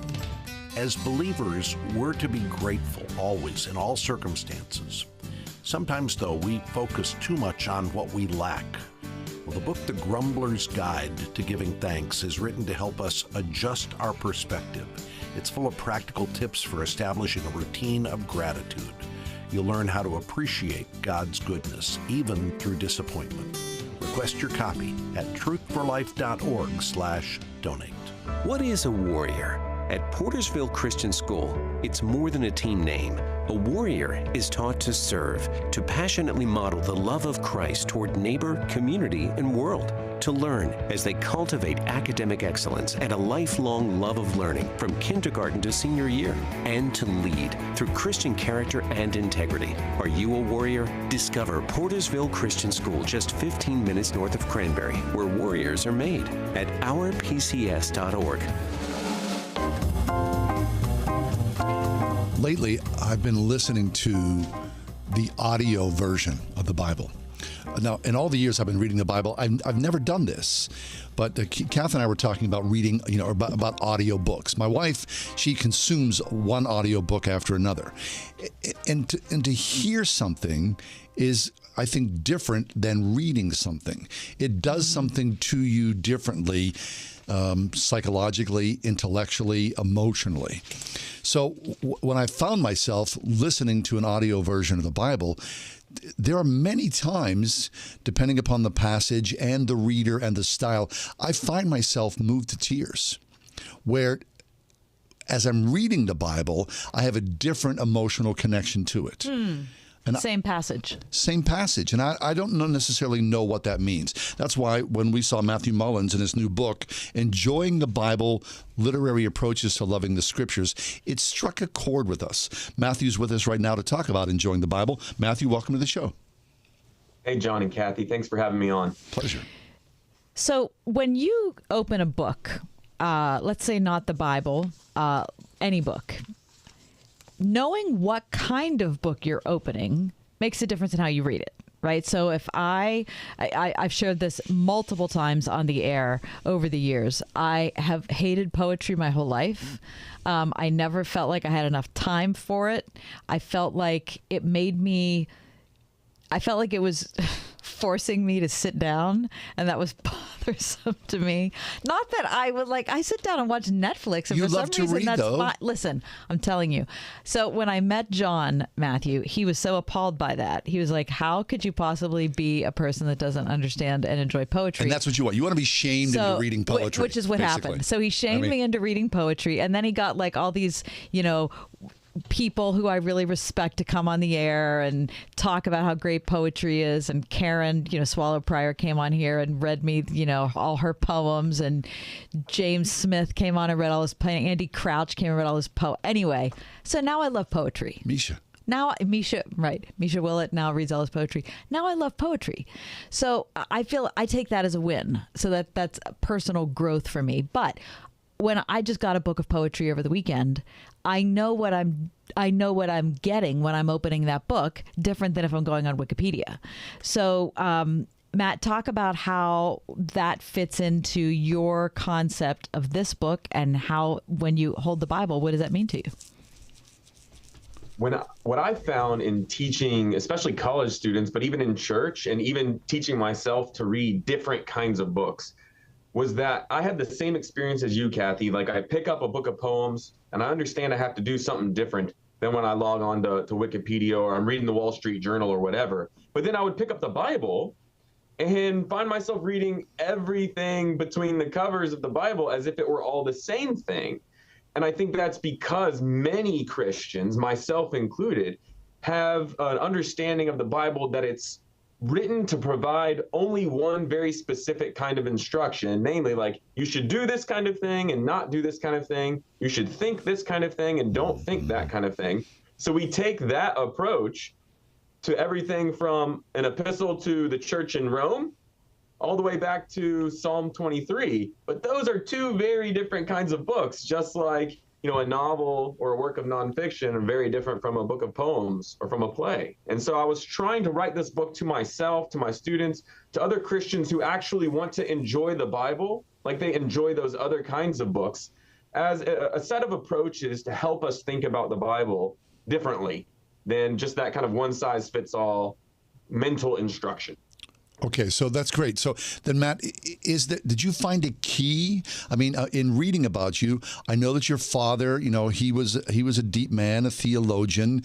Did you sit around and read the Bible out loud with your family? Was that part of your, you know, sort of, you know, worship experience?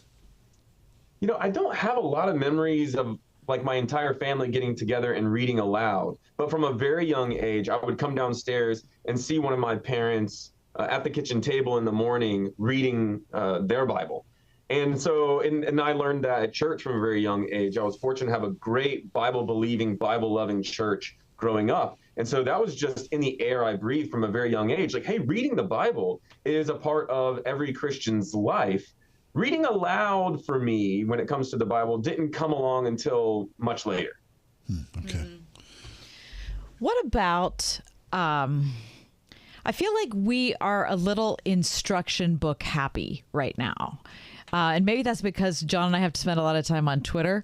And so whatever you're laughing because you know it, because it's like whatever the argument of the day is, right? So either we're talking about gender roles, or we're talking about, you know, how women function in the church, or we're talking about polity or ecclesia, whatever it is, it's a big thing. So,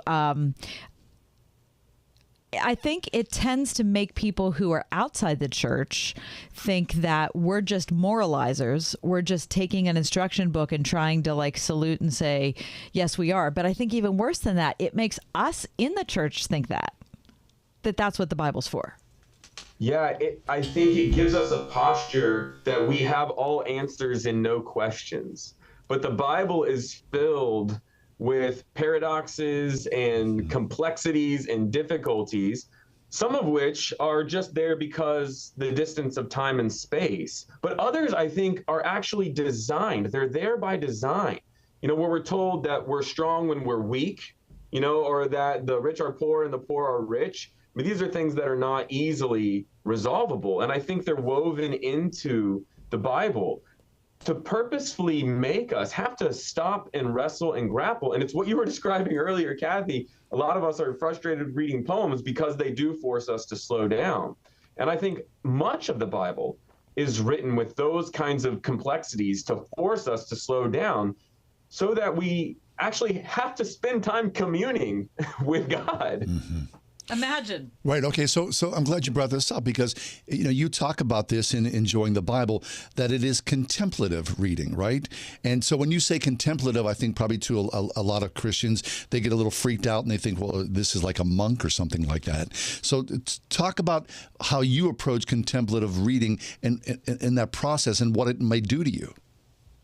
Yeah, it doesn't have to necessarily be something extremely slow. You know, when you're reading a narrative like one of the Gospels, or even just a couple of chapters in one of the Gospels, it's not that you have to stop and read every word 15 times or something. I mean, a story will pull you along very differently than a poem, which might make you slow down a little bit. But when I talk about reading contemplatively, all I'm talking about is not sitting down to the book thinking that my goal right now is to get the main idea so that I can close the book and go on to the next thing I have to do. Right. That's the most basic sense of what I mean, is not approaching the Bible by saying, okay, how soon can I close it? Mm-hmm. Yeah. Okay. Yeah. Right. Which is how a lot of people And that's a sad thing. But just being honest, that's the way we approach it. Like, I'll just be honest with you. Last night was election night. And, of course, I had vowed that I was not going to turn on the TV until 12:30 in the morning because I was not going to be one of those people that gets sucked into watching like CNN, Fox, MSNBC, C-SPAN, and then go back and do the same thing. So I I was going to sit down and watch something on TV. Except I thought, oh no, I haven't read anything. I haven't read anything in Scripture today. So I went to grab my Bible, but I ended up, it's such a long story. I spilled my drink. I was like, then my Bible was wet, and then I had to let it dry out. So anyway, I ended up pulling out my phone. That's horrible. Listen, I pull out my phone and I'm reading Isaiah, right? So and as I'm reading it on my phone, all I'm thinking of, Matt, I'm just trying to be honest about who I am, is I can't wait for this to be over. Oh. And it's just another, I know it's horrible, but it's another box I have to check. Do you know what I mean? Right. So anyway, I hate to admit that, but I don't want it to be that way, but it was that way. Okay, so then, Matt, you've written a book, Enjoying the Bible. What are the principles that we have? If we want to know God, of course, here we are. We're on Christian radio. You say you're a believer in Jesus. I want to know God. I want to love God. I want to enjoy my time with him. How do I enjoy the basics, the very basics of what it is to read the Bible? One of the most basic approach to the basics I can give you is something I learned from a scholar at Baylor named Alan Jacobs. And he's talking very broadly about just reading in general. And he encourages people to read at whim. So I kind of took that idea and said, well, what if we read the Bible like that? Instead of thinking about it as sitting down to eat my vegetables, right now, what if I would like to watch a show on Netflix, or I'd like to read, a story, something that's plot driven. Yeah. And so I sit down and I read, 1 Samuel, or I pick up one of the Gospels, or I turn to the end of Acts where they're on the ship and there's a shipwreck and all this, wild stuff going on. So one of the things that you can do is think about all the different kinds of books that are contained in between the covers of this thing we call the Bible, and kind of read the kind of thing that you just feel like reading sometimes. If you want to read a story, read a story. If you want to read some, kind of more historical stuff, you want to learn something about the nation of Israel, wow, go read Chronicles or something like that. You want to slow down, you want to listen to music or whatever, go read some Psalms or go read one of the prophets. If you want to be really freaked out for a minute and shocked, go read Revelation and get shocked for a minute. That's good. Yeah. Okay, so good. So as I'm reading Enjoying the Bible, you talk early on, Matt, about you're playing music. I mean, you're playing some Al Green while you're doing, the inspiration for the Bible. Talk about that. I mean, because oftentimes people think that they have to sort of be, very quiet while they're reading the Bible. I like the idea of some Al Green background music. Yeah, I talk about, and I have a little playlist in the preface to the book. So if you pick up the preface, you can listen to what I was listening to while I was writing this book. But the idea there is that, especially when it comes to the poetry of the Bible, listening to music is a really good analog because there's more to understanding a song than just assenting to or intellectually grasping the lyrics. We know Al Green is talking about, love and heartbreak and what it means to stay with someone for a long period of time. But he's not only talking about that. The sound of his voice, the arrangement of the instruments, the rise and fall of the song is trying to embody in musical form that feeling of commitment and faithfulness and love. And all good poems and a lot of good prose literature is like that. And so if you can learn that, hey, to understand a song is not just to grasp the lyrics intellectually, but to feel it in the way that you look at a friend when we got a new song that you really love. And you're like, oh, you'll love this song. You got to hear it. And you play it for them and they look at you like, yeah, that's cool. It's fine. And you're like, no, right? You don't understand. Yeah. You don't understand the song. Meaning, if you got it the way I got it, you would feel about it the way I feel about it. And there is a kind of understanding or a dimension to understanding that works with reading the Bible in the exact same way. And sometimes I get Psalm 23 and I really experience what it's like to have God as a shepherd and a guide and a father. And other times when I read it, it doesn't click that day for whatever reason. And that's part of our understanding. That's good. And that's the same way it works with music. It's the same way it works with art. Yeah. Right? You can go, I've been to the Carnegie Museum here in Pittsburgh, I don't know how many times, but each time usually something different ends up kind of pops out, attracting me. Yeah. Right? Or I don't know if speaking to me sounds like too mystical or whatever. I'm not, but it's just different because you're different each day. Yeah. All right. So what about poetry? So if people are listening and they were like me and they're like, poetry is not my thing. What would help them? What would help me to go into a book of poetry in the Bible and get it a little more? That's a great question. So I give like kind of a little 3-step process to this that I think is really helpful. I would start with something that's really familiar. Like I would start with something like Psalm 23, because that's probably a poem that many people are familiar with. Sure.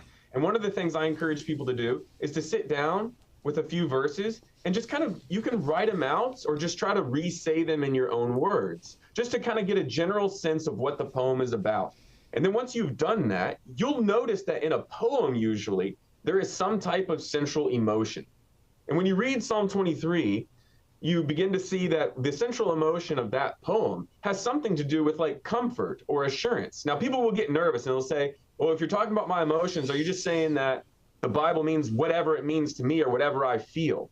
And I would say, no, but you actually need that feeling to understand the verses. If you read that psalm, you see it's not about fury and anger. It's just not.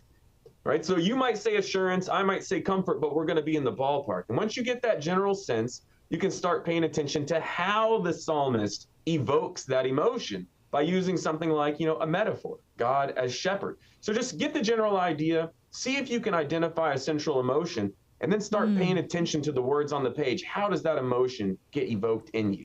And how is that different than a story? Or how is that different than one of Paul's letters? It's a little different than a story in that not all poems have plots. Stories tend to have plots. Poems can usually be organized around an emotion, even if there's no plot there. And you can understand the poem by grasping not only the ideas there, like God is comfort, but also by experiencing the emotion of comfort. Whereas in a Pauline epistle, sometimes he will use poetic language too. We are a body. Well, of course, we're not a body. That's a metaphor to help us understand one another. But what we're aiming at there is the idea, unity in diversity. Once you get the idea, you've kind of understood what he's arguing. But with a poem, you don't really get it until you're also feeling that comfort, feeling that assurance, like in the example of Psalm 23. Good. We're talking with Matthew Mullins about enjoying the Bible. Okay, so Matthew, I kind of want to end where I started. Is it cheating to listen to an audio Bible? Is there a difference between reading? I mean, do you do this?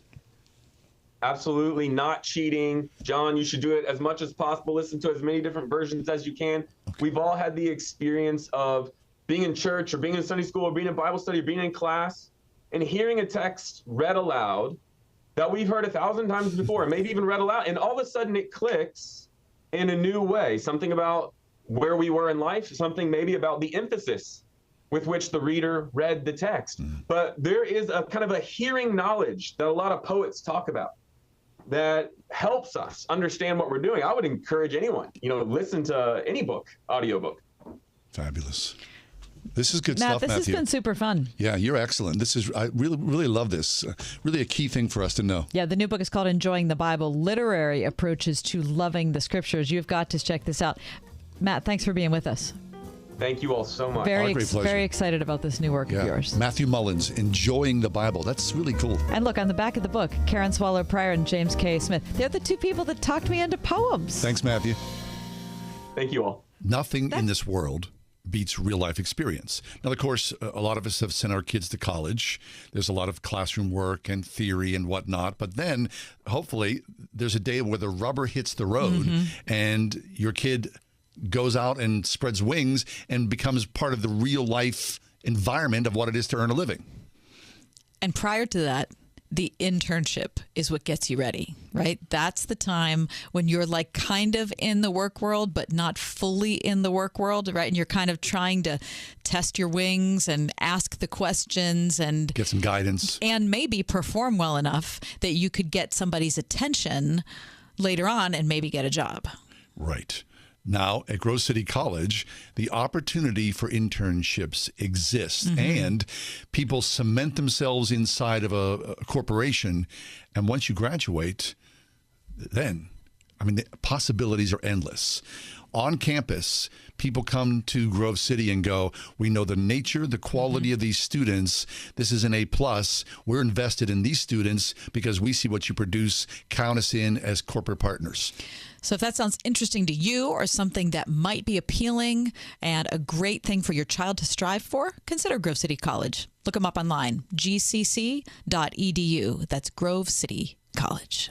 Diabetes, high blood pressure, anxiety meds, everyone's on them. If you're a 50-year-old male, maybe a bit porky, and you may even have type 2 diabetes, $1 million of term insurance may only cost you about $200 a month. Call Term Provider. Speak with Big Lou at 800-333-1750. Big Lou will find a term life policy for you even if you have type 2 diabetes, are overweight, or have high blood pressure. Term Provider has helped thousands of people like you who think they can't afford term life insurance. To buy $1 million of affordable term life for you, all you need to do is call Big Lou at 800-333-1750. Lou will make sure the scales are tipped in your favor. Call 800-333-1750. Big Lou will answer your call and work to fit you into a term life policy that you can afford. Remember, Big Lou's like you. He's on meds too. Call 800-333-1750. 800-333-1750. We are everywhere on your radio at 101.5 WORD FM Pittsburgh, at wordfm.com, the Word FM mobile app, iHeart, TuneIn, and Odyssey. There's a lot going on right now, and broadcasters are on the ground covering all of it, bringing you the weather, the traffic, and breaking news, all while entertaining you 24 hours a day. Someone needs to tell you what's going on around the world and in our hometowns, and that someone is us. We are free radio. We are always there. We are broadcasters. Visit wearebroadcasters.com or text radio to 52886 to learn more. Furnished by NAB and this station. Clear skies expected for tonight. We'll see a nighttime low of 38. It'll be warm tomorrow with sunshine and a few clouds. Tomorrow's high 68. Tomorrow night we'll see a little rain from tropical rainstorm Nicole late. Until then, mainly clear and mild in the evening, the low 52. Friday, rain from tropical rainstorm Nicole. There can be flooding in low-lying and poor drainage areas. We'll reach a high Friday of 63. With your AccuWeather forecast, I'm Drew Shannon.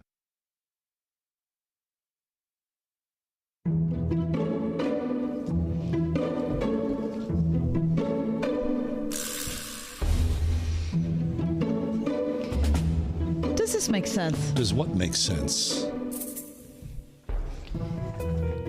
Old candy. Like Necco wafers, Pixie sticks, Zots, clove gum. Okay, so you mean like the candy itself Old isn't time. old? No, I don't know. I don't mean it was sat on the shelf too long. That's what I was thinking at first. Like, what? It's all stale. No. I just mean not what we just did at Halloween. It's not throwback candy. Three Musketeers. It's not, you know, a Kit Kat. Yeah. Old candy? Yeah, it's Bazooka. It's Taffy. Makes perfect sense. It's the Fifth Avenue bar. I am big on sentimental candy. Yeah. It's Lemonheads. Yeah. I love that stuff. Take me back. I mean, there are stores, their whole inventory is based on old candy. I was there today. Oh, you were? I was. I love that stuff. I was at the one on Penn Avenue in the Strip. Yeah. Did you buy anything? No, I didn't. Oh. But I thought of buying several things. Yeah, like a lemon head. Yeah, and I saw Zots, which is a terrible candy. Necco wafers. Yeah. But you still see Necco wafers around. You do, but do you ever see the total chocolate roll? No. Yep, I saw that very today. Specific. All chocolate Necco wafers. I told you, growing up as a Catholic schoolboy, practicing for First Communion, Necco wafers was the only approved candy because we used the Necco wafer as the host. I thought I died and gone to heaven. The sisters allowed us to have candy. So old candy, sentimental candy, that makes perfect sense. Does it make sense to you? I couldn't believe how much sense it made to me today when I was in there. You know why? It's so delightfully analog. Mm-hmm. Like, it's non-digital in every way. I love in it. How it looks, in how it tastes, in how it how the box feels. Everything about it is not 2022. Clove gum. Everything. It's like your grandma. Tea-berry. Yeah. Tea-berry cinnamon gum. Mm-hmm. Oh, yeah, fabulous. Yeah. Okay, I'm glad you think it makes Sentimental sense candy, yeah. because I also think it does make sense. All right, this is more practical. Does this make sense? Does this make sense? Shelf paper. I just got shelf paper today. Do you use shelf paper? Because some people don't use shelf paper. I'm of two minds. I found it in my basement. I put it aside. I'm not sure if I'm going to use it or not. You don't use it at all? You've never used shelf paper? I don't usually use it. What do you think? I think it makes sense because your cupboards get dirty. Well, you could clean them. Well, yeah, but the shelf paper is kind of like a hedge of protection. You think it is? I think it is, yeah. And then, of course, if it's good shelf paper, all you got to do is wipe it down. Bing, bing, bing, you're good to go. Right, but can't you just wipe down your cabinet? Yeah, but also shelf paper is colorful, right? Makes sense. Makes sense. 101.5 Word FM, WORD. Sin can trip up even the most stalwart believer. How do we strengthen ourselves against temptation? Pastor Greg Laurie addresses that question this week on A New Beginning. And he'll begin a series on happiness and how we can have it. Tune in for the encouragement this week on A New Beginning. A New Beginning with Greg Laurie, weekday mornings at 10:30 on WORD. Trish heard one of our radio ads recently and gave us a yell. Ryan, she said, I keep hearing that mortgage interest rates are annoyingly up, but I'll keep it real. I'm struggling with bills, I haven't taken a vacation in years, and my back patio looks like Godzilla visited. And then, I keep hearing how much home values have gone up. Would it be wrong to pull that new cash out of my home to use for this stuff? It's Ryan from United Faith Mortgage. And yes, rates are annoyingly up. And so for some, it could be wrong to do a cash out refinance. But for others, the recent home value rush is still a once-in-a-lifetime opportunity. Trish eliminated her credit card debt, turned the backyard into an oasis, and kept some money back for a vacation and rainy days. And her plan is, when these annoying rates settle back down, she'll refinance then to lower the rate. If you're curious what a cash-out refinance would look like for you, we are United Faith Mortgage. United Mortgage Corp, Melville, New York. NMLS number 1330. Pennsylvania Department of Banking and Securities. Mortgage lender license 22672. I think we can all agree that every moment at Eden shaped us and impacted who we are right now. The faith modeled by teachers at Eden Christian Academy has a profound impact on students' lives. We carry with us more than the academics, but a strong, Christ-centered foundation. I would just like to thank my teachers, my mentors, my family members, and my friends who have done the best they could to help me in this next phase of my life. Eden Christian Academy, enrolling pre-K through 12th grade at EdenChristianAcademy.org. You could sail the Mediterranean with Bible teacher Alistair Begg, August of 2023, stopping at several locations the Apostle Paul visited on his missionary journeys. Together we'll have the opportunity to visit ancient churches, museums, fortresses, and stroll some of the most beautiful avenues in the world. For details, log on to deeperfaithcruise.com or call 855-565-5519. 855-565-5519. Trip to Europe. Visit all 30 Major League Baseball stadiums. Go skydiving. Okay, so you know what you want to do in retirement, but do you know how to get there? Tune into Your Retirement Blueprint with Kurt Kenotic and Ethan Lane of Accurate Solutions Group, Saturdays at 10 a.m. to get answers to your retirement planning questions. Plan today so you can do the things you've always dreamt about doing in retirement. Listen every Saturday morning at 10 to Your Retirement Blueprint with Accurate Solutions Group. Investment advisory services offered through ASG Investment Management, LLC.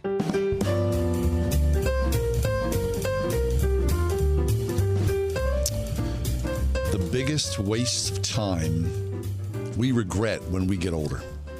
Oh, really? Yeah. Is this something you've been thinking of? No, don't you think about your regrets? Do you think about your regret in your life? I mean, I have thought of. I don't like ruminate on them. One time, my dad was dying. You know, when your parents are dying, you have these conversations. You know, my dad, what do you regret? My dad, I loved him. He said to me, "You know what I regret?" What's that? I never bought a new car. Isn't that funny? I like, what? That's the thing you regret? He goes, yeah. He goes, I always wanted to smell that new car smell. Of course, with us, we never had new cars. Right, of course. There was never any new car smell. But that was my dad's regret. It could be a lot worse. Could be a lot worse. People have a lot more violent regrets than that. Yeah. I mean, okay, so this is kind of a mix mash. I saw this at Get Pocket. So some people say This is just sort of a non-scientific study of people's regrets. Okay. Not asking for help. Oh, man. That is so true. Mm-hmm. You have to come out of yourself and enough to ask. And a lot of people just don't do that. A lot of people don't do that. My kids don't do that. They will not ask for help. Like at school, like with, go to the teacher. The advisor. Right. Go ask for help. Go to your professor and say, I don't understand this. And I think it's a combination of, for a lot of people, not asking for help is it's awkward, it's fearful, it's maybe shameful, and you're afraid to look incompetent, maybe. Yeah, and I think there's this feeling, I should know this already. I'm big on asking for help. Oh, my gosh. I am, too. I am, but I think that comes with maturity. I don't know if it does or not. I just think... Maybe because in my life it came with maturity, because when I was a young person, I had a terrible time asking, being honest with somebody and saying, I don't understand this. Huh. Yeah, that really retarded my musical growth in particular. That you wouldn't ask for help, really? Because I always felt like if I was asking a question, a musical question, that it was giving away the fact that I should have learned it earlier. Which maybe I should have learned it earlier. So there was a little shame there. So there was always shame. And I probably should have learned it earlier, but it wouldn't have been that big of a deal to just say I never learned this. Help me out here. Just help me out. But yeah, I would be so much further along musically if I would have done that as a kid. Interesting. I always think, because I had a big family of all these brothers and sisters, I always ask for help. I'm clueless, And so your other brothers and sisters, for me, it was like they had already been there. They did that. So it was easy for me to kind of go, how's this work? What's this mean? I don't know. Plus, they're kind of your peers, right? That's easier than asking a teacher or a coach or something like that. Right. It was kind of built in. So, especially having a big brother who's 6 years older, you're going to go, this guy knows. So ask for help. Okay. Biggest regrets? Trying to make bad relationships work. Oh, it's the most exhausting thing in the world. I mean, there's a lot of emotion in romance or friendships, and it's hard to tell when you should keep on trying or when you should just cut bait. Yep. This isn't working. And I'm not espousing divorce here by any stretch of the imagination. Not at but all. Anybody, everybody's had relationships. You kind of go, what? I worked at that, or I tried to. What was that all about? Well, that was stupid of me. I should have just been done with it. I almost married somebody else before I met my husband, and it was just so. It was one of those relationships that was agonizingly difficult all the time. For you. For both of us. For him too. Just difficult all the time. We were always fighting. There was always an argument about something, or always. But you thought you were going to marry the guy. Yeah. Isn't that funny? Look how different your life would have been. I think about that probably every day. Really? Seriously, every day. My life would be totally different. I would be totally different. Of course. So you're saying there's a chance? Exactly. I mean, how many therapist offices are filled with that conversation, trying to make this relationship work, or it didn't work, and I have regrets and sorrow because I couldn't after all this time. Yep.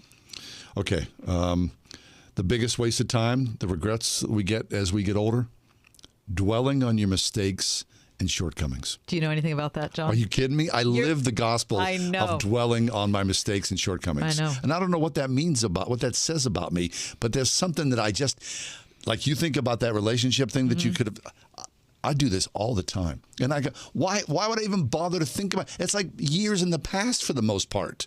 But there I am, like, dissecting it, thinking about it. I mean, sometimes last thing at night, first thing in the morning, there it is in front of me. And I go, are you not okay? Have you not done okay here? Yeah, but you're still thinking about that thing you should have done. I'm thinking about New York City in 1985, standing out at 1501 Broadway, wishing I would have done this differently, so that would have changed, and then that would have happened, and I would have done this. And I can see myself standing there doing this thing. Well, isn't that endemic to performing? If you're a performer, I guess that's what it is. Because so much of performing regardless of what you're performing, is that. If I would have met that person, or if I would have handled that conversation differently, I would have ended up at that club, and then I would have gotten the gig there, and then I would have. To me, I think it's about desire. How bad do you want it? And I wanted something so bad, and I couldn't make A plus B equals C for me. So I go back and go, wait a second, let me look at that again. Yeah, why couldn't I do that? Right. The regret. Again, that's why therapists are in business. Yes, right. Other regrets people have? Worrying too much about what other people think. As your dad used to say, you know what people think about you? What? They don't. They're too busy thinking about themselves. Right? That's okay. So that's human nature as well. But that's another reason why people aren't asking questions, right? Because they're concerned about what people think. That's a lot of the reason why people don't pursue different job opportunities, right? They're afraid of what people are going to say or what people are going to think. So much of that is because they're afraid of we're afraid of what people are going to say or think. I wonder, some people have the opportunity of a long exit from life, right? That they see that their illness will overtake them.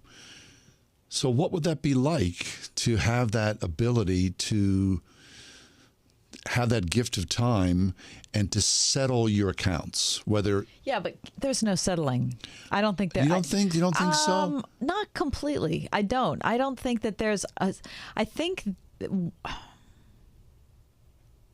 one of the frustrations with the human condition is that God is the only settler to me. It's not that we have no part to play, but in big ultimate questions like that, like, why didn't I, or what about, I feel like a lot of that has to be left in God's hands because we're prisoners of time. But what about... We can't go back. Well, what about in AA, they talk about one of the steps is to make amends. Make amends. And I don't do that on my deathbed. Right. It's a little too late. Yeah. No, you want to make amends. I do think that's You want important. to close the deal, Right. I was thinking more... Free yourself. I was thinking about your... Regret. Thing about regretting... 1501 Broadway. Exactly. The things that didn't happen or that show you didn't do. That's more what I was thinking of. That you're never going to reconcile that on your deathbed. No. If you have a slow exit from life, you're not going to be... Did that agent finally call me? Did he call? Because it's a little late. Did you lose my number? Is that what happened? He's on hold. Well, it's about... Hey, Johnny. Good Just thinking about you. Grief. I don't know. Time is strange. And I hope when that time comes that there is... Because I remember my dad dying. And my dad was... I don't know this to be certain, but from my perspective, I always thought he was terrified. Oh, of dying. Yeah. And I don't want to be terrified. Yeah. I want to be at peace. My mom, I believe, 100% she was at peace. Yeah. Well, knowing, being called, Jesus calling, I no longer call you servants because a servant doesn't know what his master's doing. I have called you friends. That is such an amazing thing. Mm-hmm. If you don't know that, being afraid is the only appropriate response. But don't you believe that many people who still know that are also terrified? Of course, because none of us have done it. I'm terrified. Everybody's Are you terrified with the prospect of your death? Oh, yeah, of course. Aren't you? No, you're not. Particularly. Okay. I'm not I'm not laying up at night thinking about it, but yeah. It's coming. It is. It's coming. It is. Terrified in what way? How would you be because you don't know the dead I'm good with. The dying is the painful. The process. Yeah. It's completely unknown. It's an untraveled path for each person. And you can't not go down it. If I'm there, I'll give you a thumbs up. Okay.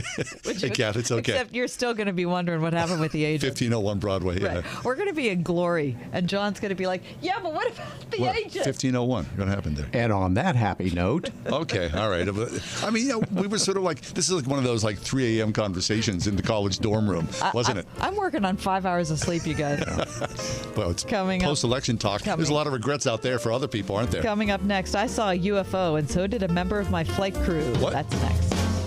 You've all helped build MyPillow into the incredible company it is today. And now Mike Lindell, inventor and CEO of MyPillow, wants to give back to my listeners. It's John Hall. Right now, MyPillow is offering exclusive offers on their bed sheets, their 6-piece towel set, and even offering an extended 60-day money-back guarantee. Orders placed now through December 25th will now have an extended money-back guarantee through March 1st. The Giza bed sheets are marked down as low as $29.99. And believe me when I say you'll get a great night's sleep in these. Their 6-piece towel set is made with USA cotton, comes with 2 bath towels, 2 hand towels, and 2 washcloths. Typically retails at $89.98, now just $39.98 with promo code WORD. There's a limited supply, so be sure to order now. Call 1-800-391-0954. Use the promo code WORD or go to mypillow.com. Click on the radio listener square. Use promo code WORD.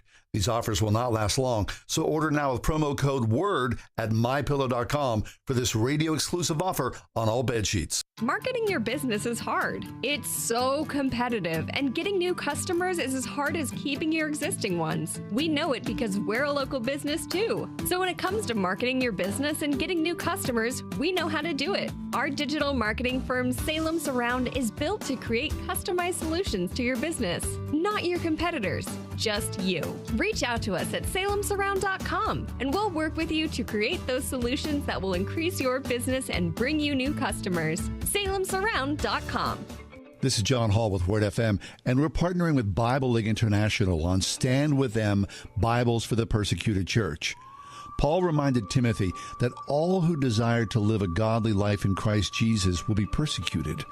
Persecution is suffering for the sake of Christ and His glory, and it comes in many forms all over the world.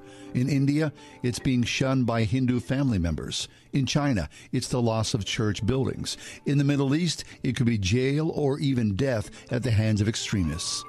Isaiah is a new Christian in Asia, praying for the nourishment that comes only from God's Word. Send him a Bible for only $5.